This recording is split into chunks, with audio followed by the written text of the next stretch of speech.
بسم اللہ الرحمن الرحیم۔ السلام علیکم پیارے دوستو، موت ایک ایسی حقیقت ہے جو ہر حال میں آنی ہے، اور ہر ایک انسان نے موت کا ذائقہ چکھنا ہے، اور ہر ایک انسان کے لیے موت کا ایک وقت مقرر ہے۔ وہ وقت پورا ہوتے ہی انسان نے اس دنیا کو چھوڑ کر اپنی آخرت کی منزل کی طرف لوٹ جانا ہے۔ لیکن اس کے باوجود کچھ لوگ ایسے ہوتے ہیں جو موت کی تمنا کرتے ہیں، یا پھر وہ اپنی زندگی یا حالات سے تنگ آ کر جلدی مرنے کی کوشش کرتے ہیں اور دعائیں کرتے ہیں۔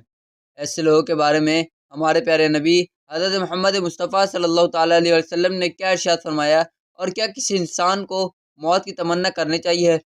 پیارے دوستو، آج کی اس ویڈیو میں اسی ٹاپک پر ہم بات کریں گے، لہذا آپ سے گزارش ہے کہ آپ ہماری اس ویڈیو کو اینڈ تک ضرور دیکھیے گا۔ حضرت جابر رضی اللہ تعالیٰ عنہ سے روایت ہے کہ رسول اللہ صلی اللہ تعالیٰ علیہ وسلم نے ارشاد فرمایا کہ موت کی تمنا نہ کرو، کیونکہ مرنے کے بعد کی ہولناکی بہت زیادہ سخت ہے، اور یہ سعادت کی بات ہے کہ بندے کی عمر دراز ہو جائے اور اللہ عز و جل سے اپنی طرف رجوع کرنے کی توفیق عطا فرما دے۔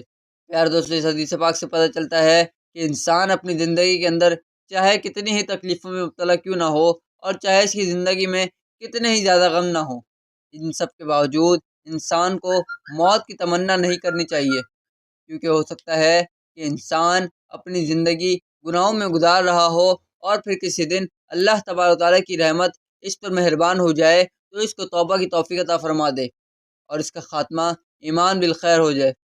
اس حدیث پاک سے یہ بھی پتہ چلتا ہے کہ انسان کی زندگی میں آنے والے دکھ، درد اور تکلیف موت کے بعد آنے والے دکھ اور درد سے زیادہ سخت نہیں۔